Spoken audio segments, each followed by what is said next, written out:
Qwirkle is a family-friendly 2 to 4 player game, developed by Mindware. The game is a tile placement game where you score points based on the tiles you place, and then you add your score up from there. In the bag you'll get 108 wooden tiles, 6 different shapes and 6 different colors, and 3 of each, as you can see by this better picture here.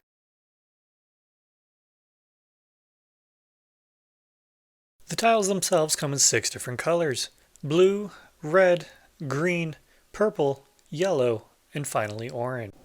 And in addition to coming in 6 colors, they come in 6 different shapes: a diamond, a circle, an 8-pointed star, a square, a 4-pointed star, and a 4-leaf clover. The tiles themselves are made of wood, so I don't think you'll ever have to worry about breaking them.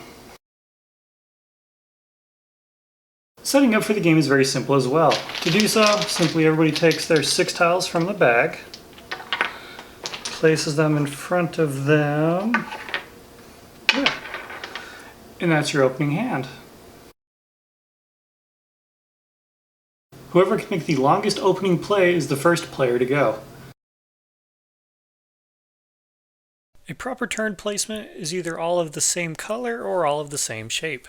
In this example here, we're playing these 3 blues, the clover, the square, and the 8-point star for a placement of 3 tiles. In this other example, we're going to be playing 3 square tiles, the blue, the red, and the orange for another placement of 3. This first example hand does have a few options. He can either go with the squares and play the orange and the purple, or he can go with the color orange and play the orange square and the orange 8-pointed star. Hand 2, on the other hand, has many more options. They can either go with the color yellow and play the diamond, 4-pointed star, and 8-pointed star, or they can elect to play the 4-pointed stars and go with the green, yellow, and orange one he has. In this example, player 2 would be the first one to go first, playing either the 3 stars or the 3 yellows, whichever they choose. We've gone over a lot of information at this point, so we're just going to jump into a quick sample game to kind of show you how scoring goes, as well as how the first turns play and how you can kind of build off what each other player does. For turn 1, player 1 plays the following tiles, and you get 1 point for each tile and each line that you've affected. So in this example, he gets 3 points. And then when player 2 goes, they play the red diamond, extending the red line even further, and then they play a purple and a green diamond on top of that. In this play, they would get 7 points. They would get 3 points for the diamonds they played, and then they get 4 points for the red line they've extended for a total of 7. And then when we come back to player 2, they play the 1 8-pointed star for a total of 4 points. 2 points for the purple and red star, and then another 2 points for the 8-pointed star and the purple diamond. And then for the last turn of this sample game, we'll come back to player 1, who fires off with 4 yellows: the clover, the circle, the square, and the 8-point star for a total of 11 points. They get 4 for the yellow line they placed, they get 2 for the circles, 2 for the squares, and then 3 for the 8-pointed stars.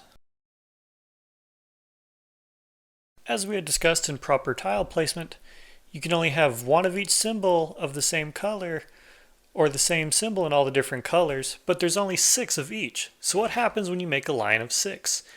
When you make a line of 6, you get what's called a Qwirkle, which isn't worth 6 points, it's actually worth 12. Absolutely, you can make multiple Qwirkles in one turn. If you just place the yellow and green circles in the picture here, you would have created 2 Qwirkles with the green and the yellow, and each one would be worth 12 points for a total of 24. In theory, you could score up to 6 Qwirkles at one time. And lastly, if you don't want to play because it'll set the other players up more than to help you, you can always pass, or you can swap out tiles. In this example, I'll swap out these 2, take 2 new ones from the bag, and that will conclude your turn. After you've played tiles, in an example, we'll play these 2, you draw back up to your limit of 6, as so. In the event there are no more tiles to draw, or you don't have enough to get back up to your hand size of 6, you draw what you can, and then play will continue as usual, but players will not be able to replenish their hand size. Play will continue until somebody plays all their tiles and have no more in front of them, and first player to do that gets 6 points, and the game ends immediately. And the player with the most points at this time wins. In the event of a tie, the game ends in just that, a tie. My personal experience is this is a very fun game. It travels well because it's in a bag, and it's very easy for anyone to pick up, from kids, teenagers, adults, grandparents. I believe everyone will enjoy it, so I definitely recommend it. It's a great addition to any family evening. Thank you for watching. If you'd like to see more of what we do, make sure you follow us on Facebook and subscribe to the YouTube channel, as we're always trying to post stuff there all the time. If you're interested in purchasing this game for yourself, there's a link in the comment section down below. Thank you.